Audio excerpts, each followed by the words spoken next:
Hola a todos, una vez más aquí con la novedad de que los lunes los invitamos a que nos acompañen en estos momentos de esta forma y la idea es que sea de manera presencial en Ser Yoga Valencia con estas charlas, con estos momentos de diálogo para ver perspectivas, ver puntos distintos de pensamiento, desde luego desde una forma elevada. Aquí con el Abdal Abufran, muchas gracias. Muchas gracias por acompañarnos, por permitirnos este espacio. Y el tema de hoy que vamos a platicar desde esta visión es el miedo. Abufran, ¿cómo podríamos interpretar el miedo de una forma más amable, si se puede? Antes de empezar, a mí me gustaría decir dos frases, dos especies de recordatorios. Y una es que está en el frontispicio de la Universidad de Freiburg, en Alemania, y es la verdad os hará libres. La otra que tiene que ver con la charla de hoy, y la primera es la valentía os hará libres. Y más que a mí me gustaría, para poder interpretar el miedo, porque con esa palabra se esconden cosas distintas. Y habría por lo menos dos tipos de miedo, si no tres. Un tipo de miedo, o dos tipos de miedo, serían estrictamente biológicos. Claro. Y están vinculados a la supervivencia del individuo y de la especie. Correcto. Son dos miedos distintos. Y son inconscientes. Entonces, indudablemente el ejemplo que siempre se suele poner, que si a usted le aparece de repente un tigre de Bengala, de la India, pues usted tiene miedo. Y ese miedo es de supervivencia. Reactivo, te hace moverte, de hecho, inconscientemente se activan mecanismos que te ayudan a... Efectivamente, y de esos mecanismos quisiera hablar un poquito. Y luego también hay otro miedo, que no es exactamente supervivencia, pero puede ser que esté vinculado a este, y es que si usted se quemó antes de niño y luego le acercan al fuego, tiene miedo. Ese miedo puede no ser de supervivencia, a lo mejor ese fuego o ese quemazón no es lo suficiente intenso como para causarle un daño grave, pero hay un miedo al dolor, que también es un mecanismo de conservación. Por una memoria pasada. Por una memoria pasada, sí. Entonces, yo quisiera señalar antes de entrar en otro miedo, que es el que realmente... Esos dos miedos son mecanismos de supervivencia, especialmente el primero. Correcto. Y tiene una función evidente. Si no tenemos ese miedo, pues no estaríamos aquí. Nuestra especie desaparece. Entonces, quisiera analizar un poquito cómo funcionan esos miedos, porque realmente el ser humano es una unidad, aunque para hablar de él lo dividimos, como también a su vez forma parte de una unidad mayor, pero es una unidad y me gustaría ver cuántas cosas se mueven con el miedo. Cuando aparece el tigre de Bengala, estoy paseando por la India, por la región de Bengala, y aparece el tigre, ocurren muchas cosas. La primera es que, bueno, si tengo que sobrevivir, ¿qué piensa usted que debería de hacer? Me pongo para reflexionar, voy a ver si te encuentro una salida creativa para que... Te desgarro el tigre. Me desgarro el tigre. No. Pensar una estrategia como... Tampoco, ¿verdad? Entonces tengo que salir corriendo rápidamente. Y para correr rápidamente necesito un gran flujo de sangre a mis músculos, a los de las piernas. Correcto.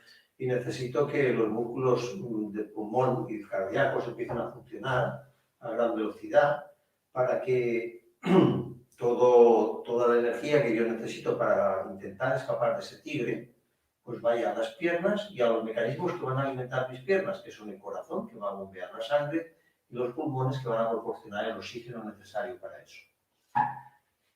La sangre que yo tengo, bueno, todos producimos sangre, pero es poquito a poco. ¿no? Yo no puedo producir más sangre cuando aparece un tigre de repente como para que mis piernas tengan toda la sangre que necesitan. Y como la sangre que las piernas necesitan es más de la que habitualmente reciben, el organismo las va a tener que detraer, que sustraer, que robar de otros sitios. Correcto. El primer sitio del que va a robar sangre es del cerebro. El cerebro tiene un peso aproximado de pues de un 3%, depende. Un cerebro pesa 1,5 kg, una cosa así. Mientras que una persona pesa 60, 70, 80 kilos. Luego estamos hablando de porcentajes del 1,5, del 3%, según el individuo. Y aunque tiene un peso de un 3%, es el 3% de mi organismo, sin embargo, habitualmente en esta situación, por ejemplo, consume más del 25% de la sangre, del oxígeno y los nutrientes que lleva la sangre, que yo utilizo. Entonces es un gran consumidor de recursos. Pero claro, si yo utilizo el cerebro mientras me va a perseguir el tigre, no voy a disponer de la sangre necesaria para que para correr adecuadamente, para poder escapar. Y entonces lo mismo da que haya utilizado el cerebro, es una tarea ninguna, ¿no? Entonces, todas mis funciones cognitivas quedan en suspenso, porque el cerebro deja de funcionar. Porque no es necesario, digamos sí, así. No es que el cerebro deje de funcionar, funcionan las partes más elementales, las necesarias, las que se encargan de mover el corazón, las piernas, los pulmones, pero todo lo demás, incluso la sensación de dolor, va a quedar suprimida. Yo voy corriendo y me puedo clavar una pincha y ni me voy a dar cuenta de que me clavé la pincha y de que llevo el brazo sangrando porque me arañé. Todo eso desaparece porque lo único que yo voy a hacer es correr. También se va a detraer sangre de otras partes del cuerpo que no hacen falta. Por ejemplo, el sistema digestivo consume bastante sangre cuando acabamos de comer. Correcto. Porque la sangre tiene que coger de ahí los recursos, repartirlos. Eso también se va a paralizar. El sistema digestivo se va a paralizar. También se va a paralizar los riñones, el hígado. Toda la energía y sangre y atención que se presta, por ejemplo, a los sistemas reproductivos también va a quedar paralizada. Nadie se entretiene en ver una persona o una persona que te atraiga sexualmente, porque cuando persigue un tigre nadie te atrae sexualmente y ningún manjar te parece apetitoso, aunque veas ahí un excelente árbol frutal con unas frutas del paraíso, pues correcto, ni lo vas a ver. Para conseguir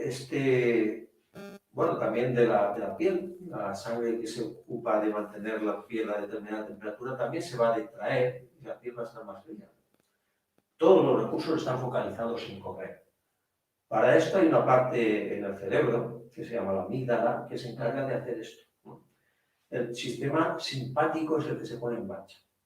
El sistema simpático es un sistema, tenemos dos sistemas nerviosos, el sistema simpático y el parasimpático. El sistema simpático se pone en marcha siempre que hay una situación de alerta y produce redireccionamiento de los recursos, de la energía a este tema. También hay una parte de nuestro organismo, vamos a llamarlo sistema defensivo, llamarlo de alguna manera, defensivo interno o como usted quiere llamarlo. Ahí están los glóbulos blancos que van persiguiendo a una bacteria, un glóbulo blanco, y acaba haciéndose con ella, ¿no? Tenemos unos sistemas que se encargan de regenerar nuestras células y sustituir las células viejas, las que fallecen, por otras nuevas.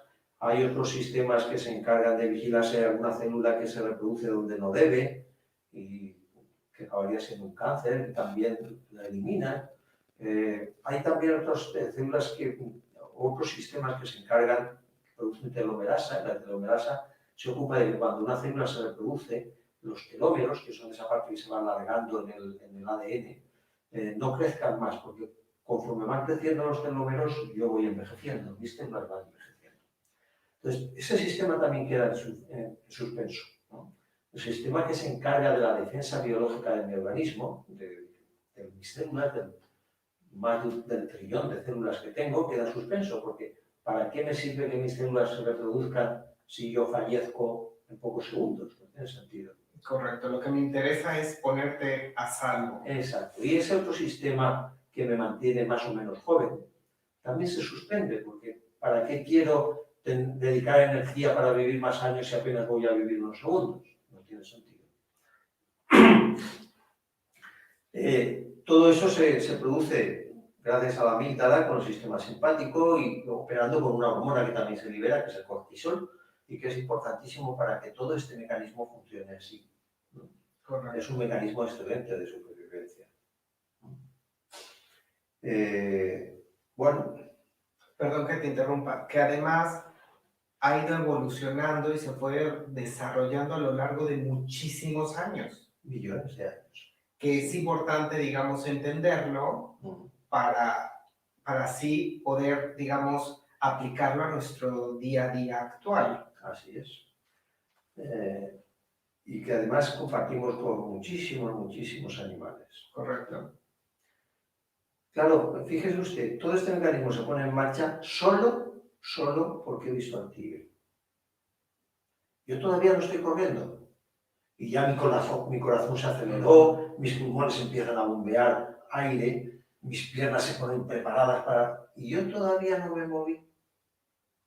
Que no es el movimiento el que requiere este aporte de energía y esta reorganización total de los recursos humanos, míos, incluso los psíquicos, sino que es sencillamente la situación de alerta.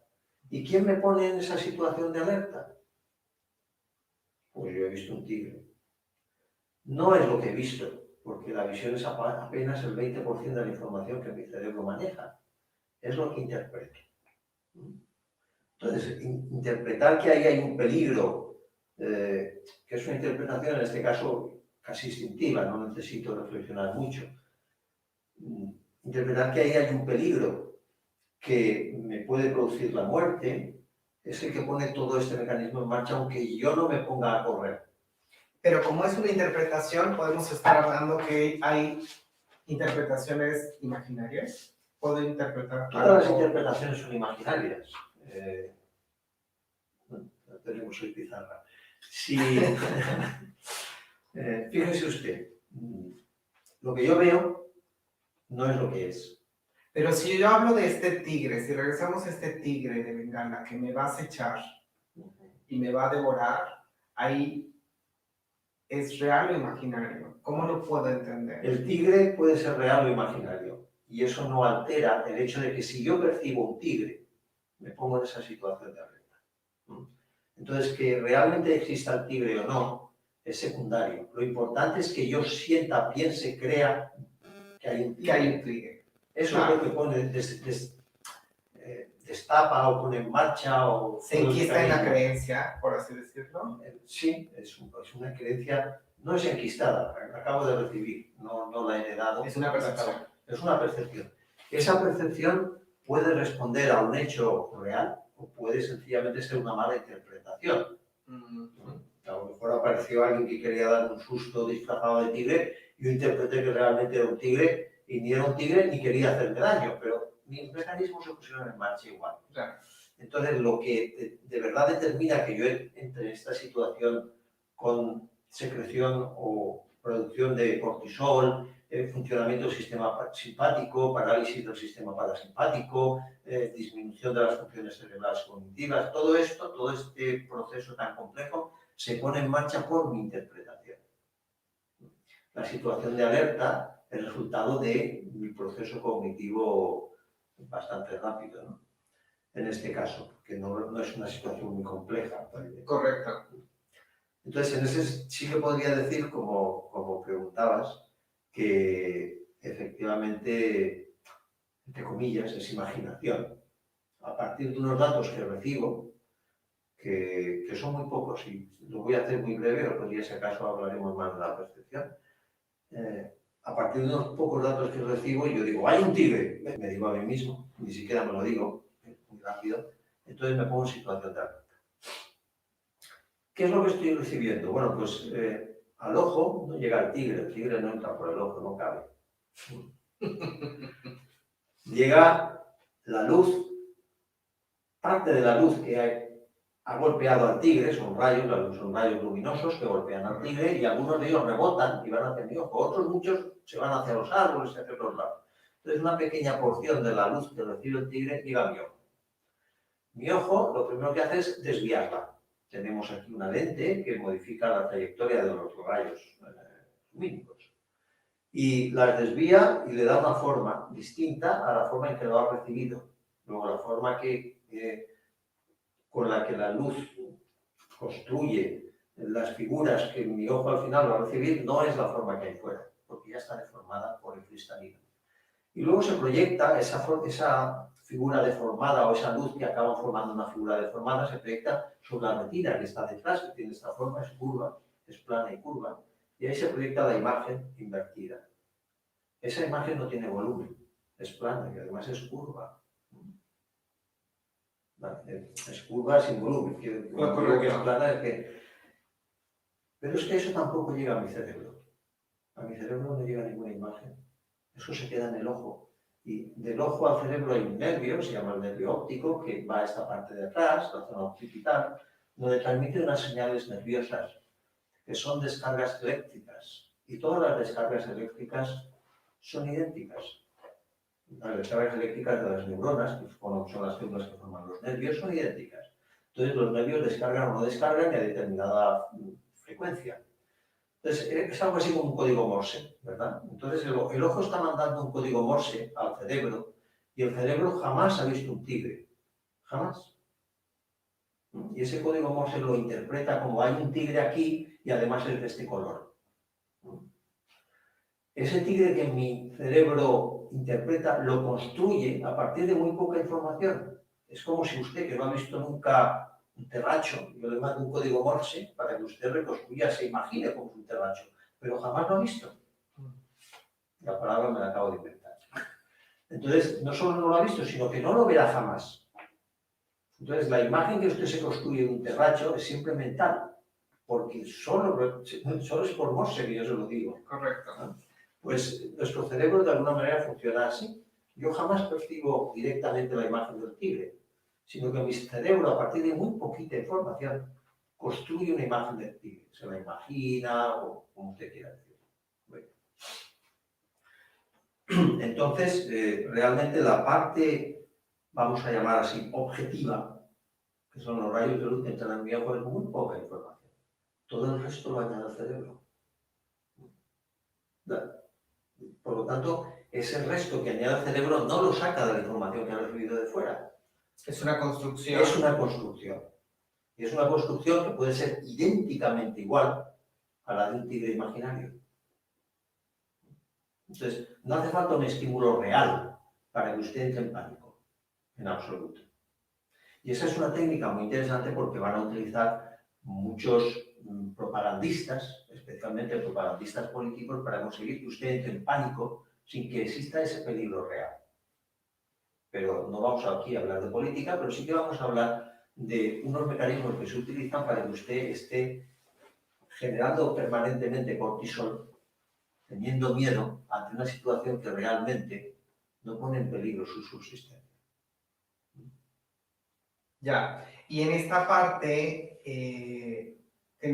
digamos, al estar con estos estados elevados de cortisol, pues vas a estar en un estado tal vez alterado o tal vez no tan óptimo para tomar alguna decisión. Obviamente, la única decisión que uno puede tomar cuando está en esa situación de alerta es huida o lucha. ¿No? O luchar. Sí, no hay más. Son las dos únicas situaciones para las que biológicamente estamos preparados en la situación de alerta. Si podemos huir, huimos, y si vemos que no hay mucha posibilidad, nos la jugamos. Que en eso, pues estamos hablando ya en temas de supervivencia, que es probable que saques una energía, como bien decías, extra. Sí. Lo que sea necesario en esos momentos. Así es. Sea real o sea imaginario. Exacto. Ese aspecto es el que nos permitirá hablar luego del otro nivel. Entonces, claro, mientras yo estoy en esa situación de alerta, pues mi sistema inmunitario no funciona bien, porque no tiene sentido que yo evite resfriarme Cuando voy a morir pocos segundos, pues suspendo la defensa frente a los virus y ya está, no hay problema. Es más importante lo otro. Mi sistema de mantenimiento de mis órganos y de mi rostro Tampoco es necesario. No tiene sentido que yo ahora envejezca más o menos si no voy a durar después. ¿Para qué quiero mantenerme joven si dentro de 2 minutos no existiré? Digamos que está conectado a una inteligencia mayor. Sí, está conectado a una inteligencia mayor que no depende de nosotros. Ese miedo es muy útil. Es muy útil. Ya. El otro miedo del que no pretendo entrar mucho a fondo hoy es el miedo al dolor. Y muchas veces ni siquiera se procesa en el cerebro. No es un miedo elaborado a que me puede doler si a mí me hacen una operación en el pie, no es ese miedo, es el miedo que me da tocar una llama o tocar algo que algo está muy frío, que pincha, y además la reacción muchas veces biológicamente ni siquiera llega al cerebro. Cuando me pincho, la señal nerviosa llega a la médula y la médula se encarga de responder.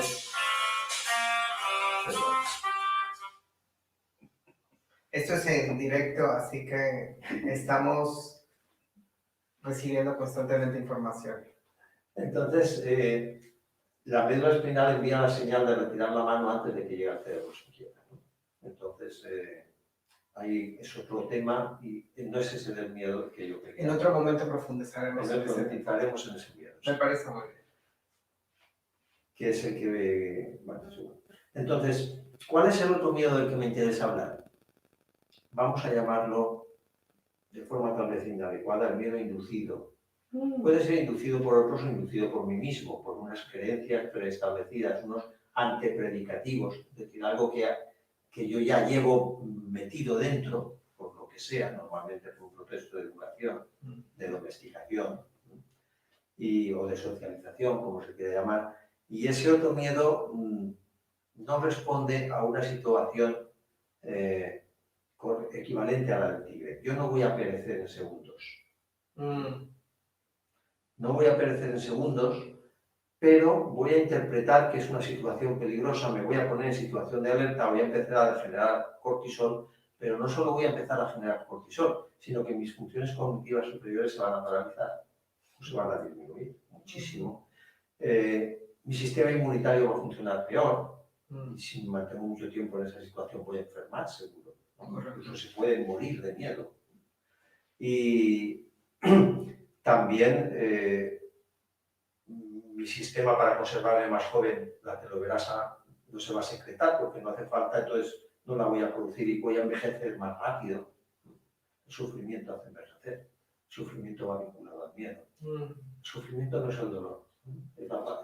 Correcto, es cuando tratamos de entender que el dolor es inevitable, pero el sufrimiento es la parte opcional. Efectivamente. Entonces, se sufren todas esas consecuencias y sobre todo no somos capaces de analizar la situación y de ser creativos. No sé si ustedes vieron alguna situación real o alguna película o tal, cuando el niño hace algo mal y entonces el maestro o el padre le el niño se queda como paralizado y entonces a partir de ahí, aunque se tratara de una sencilla suma, ya es incapaz de sumar o de escribir o de nada. Con la misma experiencia. Entró en situación de alerta y sus funciones cognitivas quedaron casi en suspenso, por lo que, venga, ahora haz la suma. En ese momento ya no va a hacer la suma. Correcto. Te paraliza. Sí, queda paralizada. Podría correr o pegar, pero no cabe la pelea o la huida en esa situación. Y en nuestra sociedad ese miedo se induce... No quiero entrar mucho en el análisis de lo que hay detrás, pero indudablemente se induce con muchas situaciones. Miedo a perder el trabajo. Yo ahora tengo trabajo, pero ¿y si lo pierdo?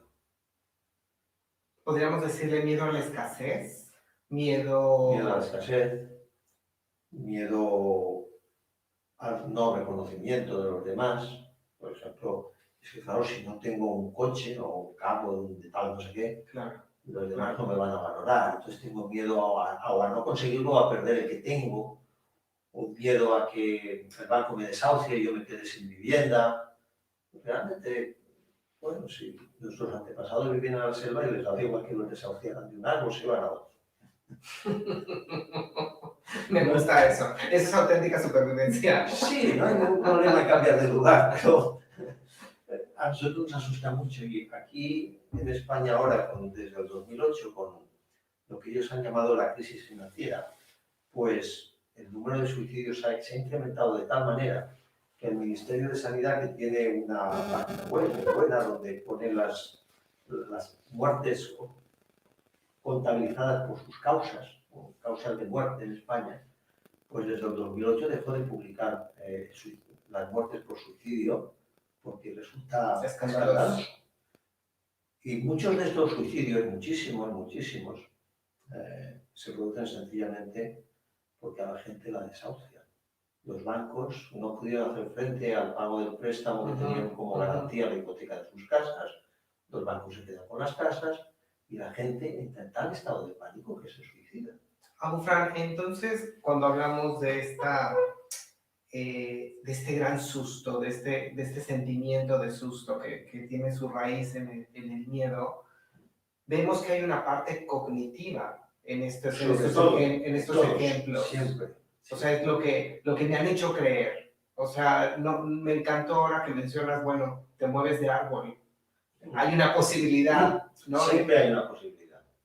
En esta parte cognitiva, parte de este terror, de este miedo infundado es, no hay posibilidades. O sea, tienes que pagar este crédito o en este caso específico de las casas, ¿no? O te desahucio y te quedas sin ella. Entonces me imagino que el estrés y todo lo que se viene detrás de eso es una avalancha que acaba con la tranquilidad. Claro, si a mí me aparece el tigre de Bengala, indudablemente no tengo más posibilidad que huir. Ni siquiera tengo, salvo que lleve armas especiales, ni siquiera tengo la posibilidad de pelear. Correcto. Y ahí sí que no hay más que una posibilidad. Pero si me desahucian tengo infinitas posibilidades y si pierdo el empleo tengo infinitas posibilidades. Entonces, para que yo entre en pánico, primero me tienen que hacer creer que eso es grave, que atenta contra mi vida. Y segundo, me tienen que hacer creer que no hay otra opción. Porque, bueno, me quedé sin empleo, pues me voy a una comuna. ¿Cómo puedes hacer ese cambio? ¿Cómo puedes ver el mundo con posibilidades? ¿Cómo puedes ver este gran abanico de abundancia versus la escasez? No, esa es efectivamente la clave. Estamos en un mundo extraordinariamente rico. Yo no conozco muchos países, pero conozco bien Europa. Y entonces le puedo asegurar que en Europa nunca hubo tanta riqueza como ahora por habitante. Tanta renta per cápita real, ¿no? Nunca hubo tantos bienes materiales, tanta disponibilidad de comida, tanta disponibilidad de transporte, de ropa. Jamás hubo esta superabundancia. Y sin embargo, la gente tiene miedo a la escasez. Piensa que vivimos en una sociedad con escasez y se pelean pues, por algo que hay mucho. No tiene sentido que usted y yo nos peleemos por una manzana cuando hay una tonelada de manzanas aquí. Fran, ¿y la escasez podría ser que independientemente, hablando en esta parte que no es real una escasez de alimento, por ejemplo, aquí en Europa, podría haber una escasez espiritual? ¿Podría haber una escasez de esos niveles que se puede estar proyectando hacia allá? La escasez de la que nos hablan, con la que nos asustan, es siempre material. Sin embargo, la escasez que tememos no siempre es material. Y hay una escasez que sí que se produce artificialmente, pero que sin embargo se produce sin ningún motivo, que es la escasez emocional.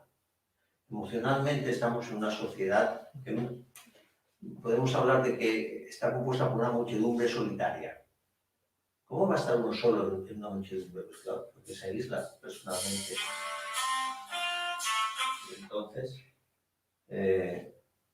ese aislamiento emocional es la que produce esa escasez emocional que impide una percepción más tranquila, más segura de lo que puede ser un peligro, indudablemente pues más que un peligro, es un contratiempo. Si a mí me desahucian, pues tengo un problema sin mucha importancia, ¿no?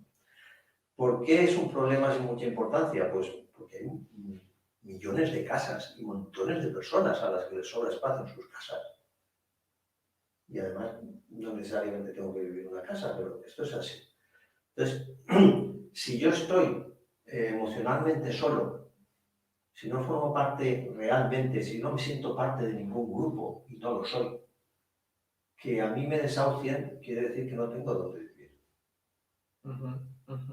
Mientras que si yo soy un grupo de referencia, de que me siento integrado, por el que me siento apoyado, pues bueno, pues me iré a casa de mi amigo, de mi hermano, de no sé qué, o cambiaré de convento. Tienes una red que te contiene. Que es lo que siempre ha existido entre los humanos y ahora, aunque ahora no existe, la hemos destruido o nos han convencido de que la destruyamos o...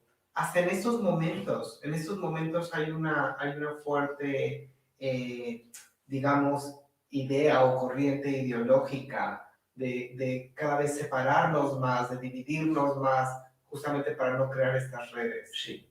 Y de esta forma, el miedo, del que estamos hablando, se apodera, es más fácil de entrar. Claro. Una de las situaciones que produce miedo, que da pie a que el miedo sea efectivo, es que yo me sienta desvalido. Y yo me siento desvalido si estoy... Es mucho más fácil sentirse desvalido si no se siente solo. Claro. Mientras que si se siente apoyado por una red de apoyo y de cuidados mutuos, grande, cuanto más grande, más apoyado, pues hay montones de estos miedos no existen. El miedo a quedarme sin trabajo, bueno, pues no pasa nada. ¿No? A quedarme sin casa. Pero las casas hay. Si tengo un grupo de apoyo, en el grupo habrá trabajo para mí, seguro, ¿no? Entonces, este tema, para que funcione, se requiere inducir una consciencia de aislamiento. Y para eso se requiere inducir una consciencia de individualismo, que quiere decir, individualismo es casi sinónimo de egoísmo, ¿no? Sí, sí. Entonces, bueno, pues ese miedo inducido en el que vivimos constantemente para esforzarnos por conseguir aquello que se supone que es escaso, no sea cosa que falte, es decir, por acumular, por si acaso me falta mañana. Entonces, es empezar a trabajar más horas de las que necesito para ganar un dinero que no me hace falta, para comprar un objeto que tampoco me hace falta y que utilizo para impresionar a personas que no me importan. Pues es el círculo en el que estamos un poco metidos. Y el pie de ese círculo son dos creencias, la creencia de la escasez y la creencia de que yo estoy aislado de todos los demás. Nadie va a hacer nada por mí y yo no voy a hacer nada por los demás, claro, obviamente. Los demás, sean quienes sean, son siempre mis enemigos. Si es usted y yo, pues si usted consigue un cliente, yo lo perdí, ¿no? Y si es usted y yo, pues si usted consigue ese trabajo, ya no me van a contratar a mí. Y esa es la mentalidad de competencia que nos meten dentro para que siempre estemos enfrentados unos con otros.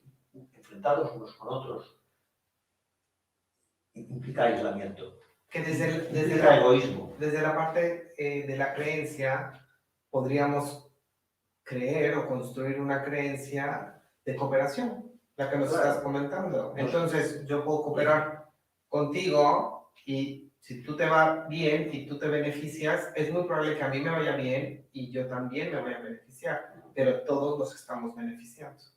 Sí. Fíjese usted, aquí en Europa existía ya una especie humana antes de que llegara la nuestra. Los neandertales. Los neandertales. Y cuando llega el sapiens, pues al final los neandertales acaban desapareciendo. Por los mismos homo sapiens, ¿no? Hay varias teorías, No se sabe mucho, ¿no? Pero lo indudable es que nuestra especie tenía algún tipo de ventaja. Una ventaja que hasta unos estudios recientes de arqueoantropólogos muy importantes, tampoco hablaremos mucho de este tema, pero han descubierto cuál es esa ventaja que tenemos. Porque Cazaban en grupo. los neandertales eran físicamente más corpulentos, bastante más corpulentos. De hecho, las armas que utilizaban, sus lanzas, eran muy gruesas porque arremetían contra ellas, contra los grandes animales, mientras que el sapiens no puede con esas lanzas. Eran lanzas más cortas que lanzaba a distancia. Bueno, entonces, al mismo tiempo, el neandertal tenía creencias, tenía indudablemente lenguaje, porque se han encontrado tumbas donde está el muerto enterrado con sus ropas y su ajuar. Si yo entierro a alguien con ajuar, por ejemplo, con armas, las armas son costosas, cuesta mucho fabricar, es que yo creo que hay una vida, y además hay una jerarquía, hay organización, es decir, que es una especie con organización social, con creencias, con técnicas. La técnica del neandertal cuando se aparece es el de la piedra lítica, la piedra pulimentada, perdón, que es una etapa bastante posterior a la piedra tallada, que era la técnica que tenía el sapiens en ese momento. La tallada es que se golpea una piedra con otra y ya está. Pero lo siguiente es que además de golpearla, la pulimento para que quede más filosa, más filosa y con menos aristas, para que solo corte por donde tiene que cortar. Entonces, tenía una técnica superior, tenían creencias espirituales, tenían lenguaje, tenían ropa, tenían organización, y eran más corpulentos y más resistentes. ¿Por qué desaparecen ellos y no nosotros? Bueno, pues esto se descubrió cuando se encontró la clave que orientó la investigación, cuando encontraron que unos sapiens de la península ibérica estaban utilizando unas puntas de lanza de unas piedras, hechas con unas piedras que son de Israel. ¿Cómo es posible que unos sapiens en la península ibérica utilicen unas piedras para hacer sus lanzas o sus flechas, que está... De otro origen muy lejano. Claro, está a 8.000 kilómetros. Claro, claro. ¿Esto qué es? Pues esto es una red de cooperación, de comercio, que el neandertal tenía. La cooperación entre los seres humanos, mediante el intercambio mutuo de lo que tú necesitas, lo que yo necesito, esa cooperación es la que nos da la ventaja. Frente a los neandertales y frente a los depredadores y frente a un montón de cosas. Correcto. No, bueno, cazar en grupo es mucho más, no solo es mucho más productivo, sino que es posible cazar un mamut en grupo, e individualmente nadie caza un mamut. Correcto. Es imposible. Correcto. Aunque lo intentemos 20 personas una detrás de otra, no lo vamos a hacer. A lo mejor 10 colaborando sí que lo hacemos. Entonces es justo la cooperación lo que nos hace sobrevivir y nos hace vivir mejor. Y eso es justo lo que ahora se está cortando. No hay que cooperar, hay que competir y enfrentarse con los demás. Y nos lo han metido.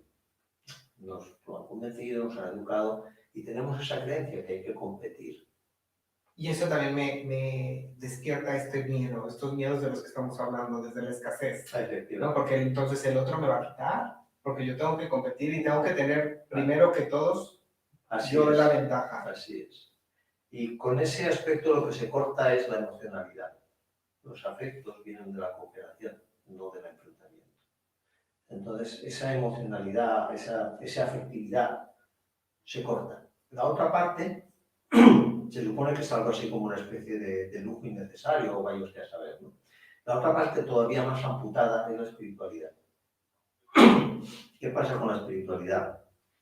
Pues fíjese usted, los neandertales, estaba hablando yo a usted de un enterramiento en el que el muerto, los muertos, pero en este caso estamos hablando de un muerto concreto, que no sé exactamente quién es, está el muerto, está su ropa, están sus armas, está su bolsa con no sé qué, con las medicinas, tiene un montón de cosas que, ¿para qué se las pusieron ahí? Con lo que costaron. Porque va a seguir viviendo en el más allá. Esta creencia de la vida después de la muerte. Cuando yo muero no se acaba. El Sapiens también hace lo mismo, también tiene unos ritos y una espiritualidad y unas creencias que le permiten saber que, bueno, pues es posible, me muero ahora, pero no se acabó nada, ¿no? Esto continúa. Esto continúa. Claro, si te amputan la espiritualidad, como no continúa nada, morirás, desaparecer. Y entonces el miedo es mucho más miedo, porque, bueno, pues sí me morí, con mala suerte. Se potencializa. Claro, se potencializa incluso si yo estoy verdaderamente integrado en la creencia de que la vida es solo un tránsito, morir al final es algo que no me asusta en absoluto. Que, bueno, pues espero haberlo hecho bien y vamos a la fase siguiente, ¿no? Como, espero haber pasado bien la escuela y ahora voy al ejercicio profesional. Espero haber hecho tal, ahora voy a ejercer como anciano. Pues algo así parecido, ¿no? La espiritualidad comporta esa creencia en que la muerte no es el fin de nada, como el nacimiento no es el inicio de nada, y que yo formo parte de un todo mucho más amplio. Fran, y este miedo por la muerte, porque también creo que hay una parte muy cognitiva en esta ideología de inculcar miedo a la muerte, en vez de procesarla o entenderla como algo tan natural como la vida, o sea, desde el entendimiento No hay vida sin muerte. que no hay vida sin muerte. Imposible. ¿Cómo poder procesar nuevamente o integrar mejor para todas estas personas que nos están viendo si tengo pánico a la muerte, si le tengo mucho miedo a la muerte?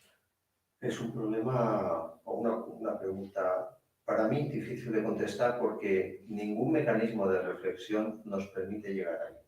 Yo reflexionando puedo darme cuenta de todo esto que le cuento, pero luego eso no va a hacer que desaparezca su miedo, porque lo que mueve a las personas no es la reflexión, no es la razón, sino lo que mueve a las personas son las emociones y las creencias espirituales, por las que estoy dispuesto a enfrentarme a la muerte sin problema. Por mi religión, yo me enfrentaré a la muerte gustoso, o por defender a mi familia me enfrentaré a la muerte gustoso, aun sabiendo que voy a morir. Son los elementos que me llevan incluso a superar el miedo a la muerte, a enfrentarme a ella. Voy a morir, pues muy bien. Es como hemos visto en algunas películas de indios, es un buen día para morir. Sí. Y salen a pelear. En esta creencia, en su propia filosofía. Claro, y salen a pelear, porque no es el fin de nada y estoy defendiendo a los míos. Entonces, el miedo a la muerte exige que no exista ese grupo emocional, porque ya no, y exige también que no existan las creencias espirituales. Y esas dos cosas son las que se cercenan sistemáticamente. ¿Cómo se pueden superar? Pues desde luego no con la reflexión, sino recuperando las relaciones emocionales afectivas y recuperando la espiritualidad. Cuando se recupera eso de verdad, no como una forma vacía, una cáscara vacía, cuando se recupera eso de verdad, el miedo a la muerte desaparece. Quien ha tenido una experiencia mística, y se puede consultar a cualquier místico, el miedo a la muerte no solo no existe, sino que a veces incluso se desea traspasar, acceder al nirvana, o como decía, hay unos versos de Teresa de Jesús, que dice: vivo sin vivir en mí y tan alta vida espero que muero porque no muero. Bueno, no es que desee morir, pero es que, claro, espera que llegue ese momento para poder pasar a otra fase. Correcto. Ya no hay miedo a la Está muerte. elevada. Y como decía Séneca, quien no tiene miedo a la muerte, ¿a qué temerá? Quien no tiene miedo a la muerte, ¿a qué temerá? Claro. ¿A qué va a temer? Entonces, la forma de perder el miedo a la muerte pasa por esas dos fases. La más efectiva es tener una experiencia mística, una experiencia espiritual, una experiencia, no un conjunto de creencias que yo me las repito y al final parece que me las creo. No, una experiencia, experimentarlo eso. Y ahí desaparece el miedo a la muerte, como por arte de magia. Y la otra es tener un grupo donde efectivamente yo me sienta unido, al que me sienta unido por relaciones de afecto y de amor. Y entonces la muerte mía ya no va a ser tan importante. Estoy incluso dispuesto a ser generoso y sacrificar mi vida por ellos.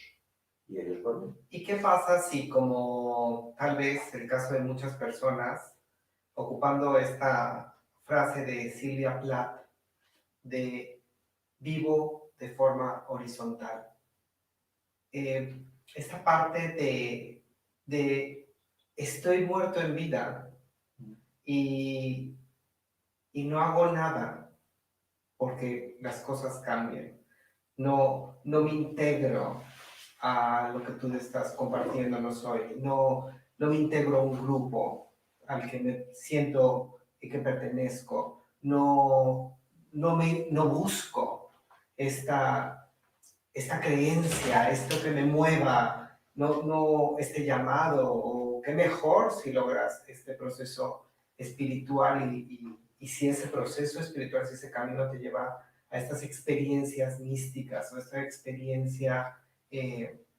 con el alma y el contacto elevado. La verdad es que no lo sé, lo que sí que no sé si eso lleva a la experiencia mística. Sí que sé que la base emocional mínima, hay que tener una base afectiva emocional mínima para que sea posible el paso hacia las experiencias místicas. Porque si no, está un poco cerrado, como cuando uno tiene hambre de verdad, pues es muy difícil de entrada. Cuando uno ya está en este camino, el hambre no impide la experiencia mística, pero de entrada sí. Y fíjese usted, Gurdjieff, que que intentó reintroducir el sufismo en Europa, o introducirlo en parte de Europa occidental, tenía escrito en la clase que tenía ahí de convivencia, una frase que ponía, si no te has reconciliado con tu padre, no tienes nada que hacer aquí.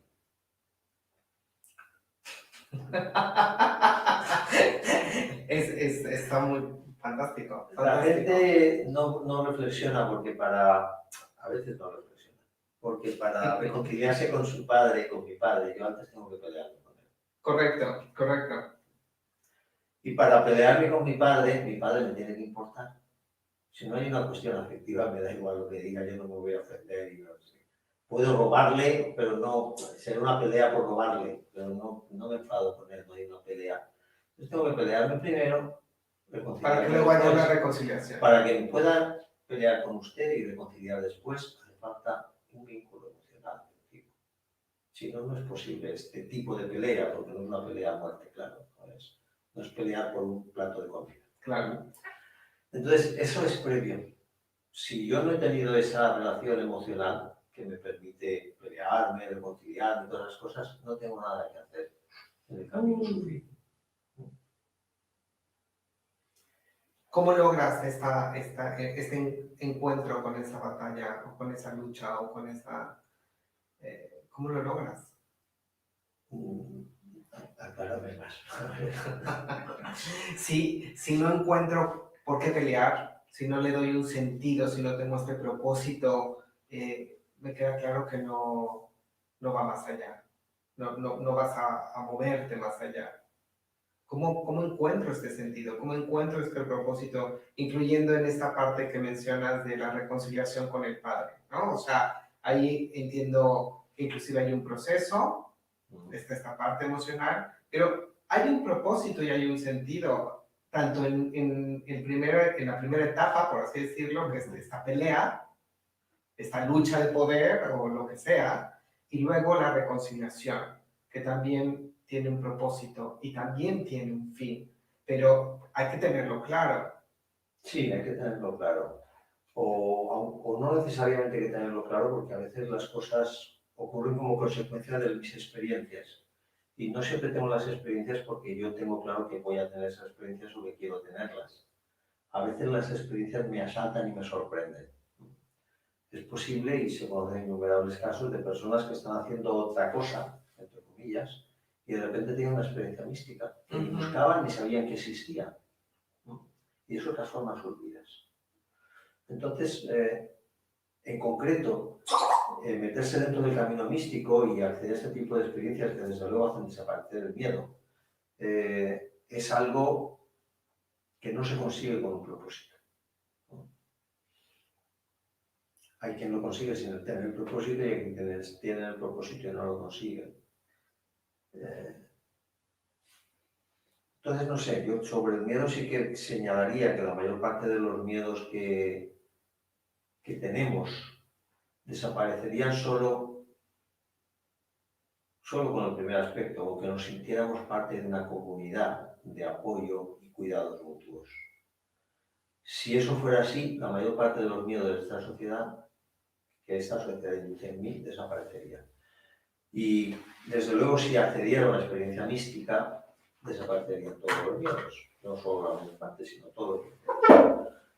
Fíjese usted, ahora estamos aquí con lo del COVID, que es pues es a la vez una enfermedad y un virus que causa la enfermedad. Entonces, ¿cuál es el abordaje que socialmente se le da a esta enfermedad y a la forma de manejarla?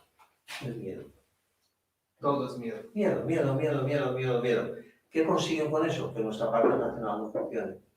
Nuestra parte cognitiva no perciba realmente lo que es un virus, que está pasando. No. Y que al mismo tiempo yo me llene de cortisol, con lo que envejezco más rápido, el sistema inmunitario está más débil, es mucho más fácil que enferme, incluso con el mismo virus. Sabe usted que hay mucha gente que contrae el virus y no pasa la enfermedad o la pasa sin problemas. Correcto. Si está asustado va a enfermar. Correcto. Puede tener el virus y enfermar, no es lo mismo. Entonces, sí, lo que están haciendo es justo, nos asustan, y entonces como el virus entra muy enfermo seguro, no voy a poder poner, mi sistema inmunológico no está funcionando, porque yo estoy asustado.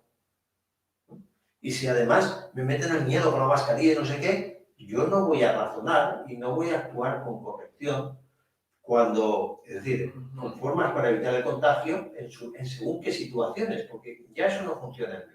Ya no pienso. Ya no me doy cuenta de qué situaciones realmente hay riesgo de contagio y en cuáles no. Si no hay discernimiento. No hay discernimiento. Ellos no pretenden o la propaganda, o la forma de abordarlo, no pretenden que yo discierna nada, pretenden que haga caso. ¿Y cómo pretenden que yo haga caso? Explicándome cómo funcionan los virus, cómo funciona el sistema inmunológico, no. Amenazándome con multas y multándome. Con un sometimiento. Sí, con sometimiento. Entonces, esta vía del miedo es un poquito la forma en la que funciona la sociedad. No, ahora con el virus es muy claro, pero en todo, ellos pretenden que yo haga lo que quieren, ellos, me refiero a quienes sean, mediante el miedo, no mediante la explicación, el convencimiento, el amor, no. El miedo. Y en el caso de una enfermedad, desde luego, el efecto es justo el contrario, ¿no? Cuando hablamos de un proceso espiritual, cuando hablamos de un buen desarrollo emocional, cuando hablamos de trabajarnos a niveles físicos y de esta forma escuchar nuestro cuerpo y sentirnos más fuertes, tal vez más vitales, cuando trabajamos y cultivamos nuestra mente con cuestiones más elevadas, enaltecedoras, ¿esto tiene un impacto en nosotros? Claro, el mero hecho de meditar, sin más, aunque usted no crea en nada, ya tiene un impacto en usted, ¿no? Si meditar, por si alguien no lo sabe, es sencillamente parar el flujo constante de pensamientos y si no parar, pues uno los deja pasar. Vienen, pero no se coge a ellos y no se queda enganchado, como si fuera un tren que pasa, ¿no?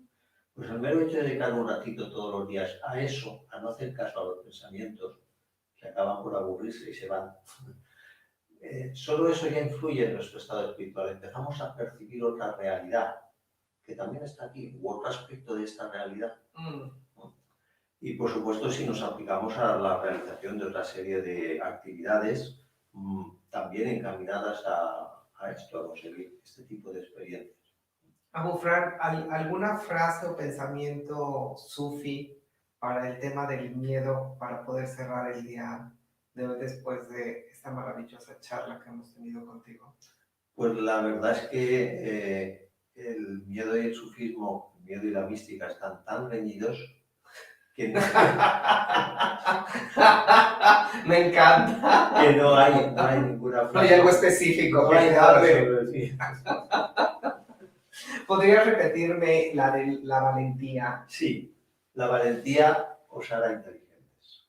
Esa es muy bella. La frase es muy antigua, de antes de que se supiera cómo funcionaba todo esto a nivel biológico, pero si usted se da cuenta que cuando tengo miedo, la parte cognitiva de mi cerebro, irracional, incluso emocional, se ve privada de sangre y de su funcionamiento, pues claro, el que está asustado ante un tigre no es inteligente, ni piensa, ni ama, ni todas esas cosas.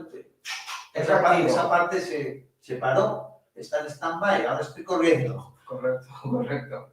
Quien no tiene miedo, claro, el caso del tigre pues es muy funcional y funciona muy bien, pero en otro caso, y tengo que enfrentar una situación, puede ser realmente peligrosa, a lo mejor un combate, yo qué sé, una guerra, por poner alguna situación realmente peligrosa. Si estoy con miedo, no voy a actuar bien, no voy a pensar una estrategia adecuada, no voy a coger las herramientas o los útiles que voy a necesitar para el combate, no voy a funcionar, no voy a contar con mis amigos para llevar una acción, o con mis compañeros de lucha para llevar una acción coordinada. Todo eso no lo voy a hacer. Entonces el miedo me va a poner en una situación de mayor peligro, que si efectivamente no tuviera miedo, sé que puedo morir, pero vamos a ver cómo lo hacemos para ganar esa batalla. Me quedo con eso. El miedo me puede poner en una situación de mayor peligro. Indudablemente, indudablemente. Especialmente si el miedo ya no es a morir en combate, sino a perder el trabajo.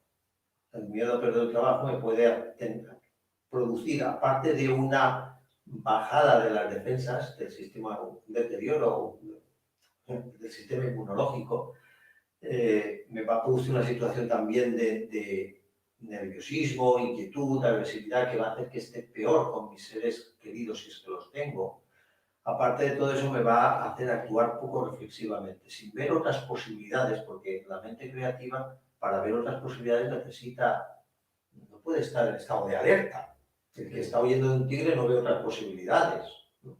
Entonces, para ver otras posibilidades necesito estar relajado. Claro. Y cuando veo otras posibilidades, pues lo de perder el trabajo ya no me preocupa tanto. Pero si tengo miedo a perder el trabajo, no veo las otras posibilidades. Me estoy perjudicando. Me estoy colocando en una situación de bastante peor, lo que sea, bastante peor desenvolvimiento. Correcto. Una panacea para este miedo cognitivo, para poder charlar el próximo lunes.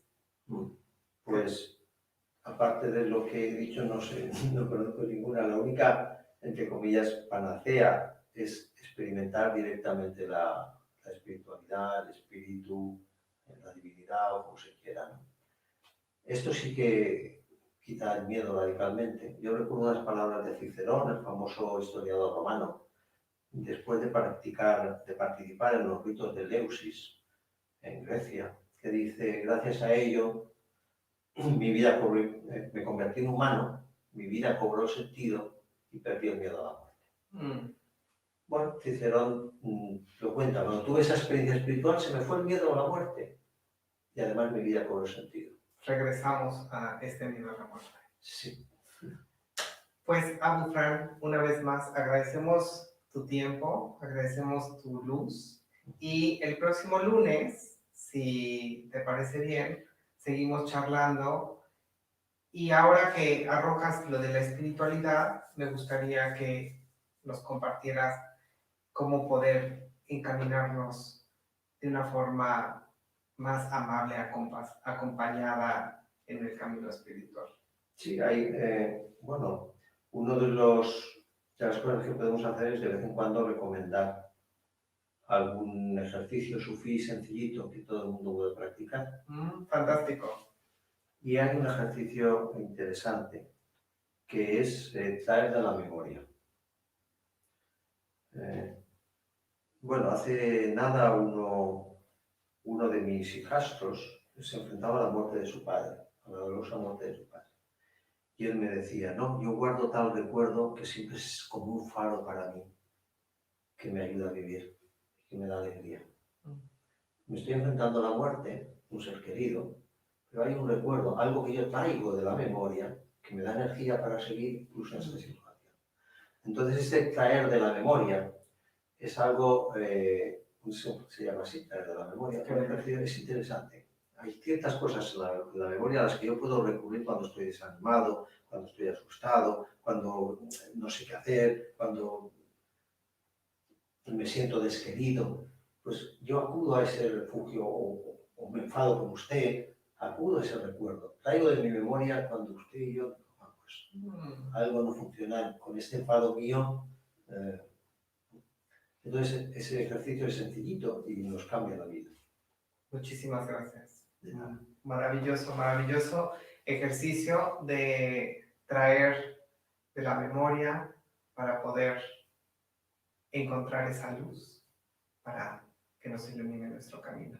Muchísimas gracias por esta tarde, Muchas Abu gracias. Fran, con todo nuestro amor. Gracias a todos ustedes por escucharnos.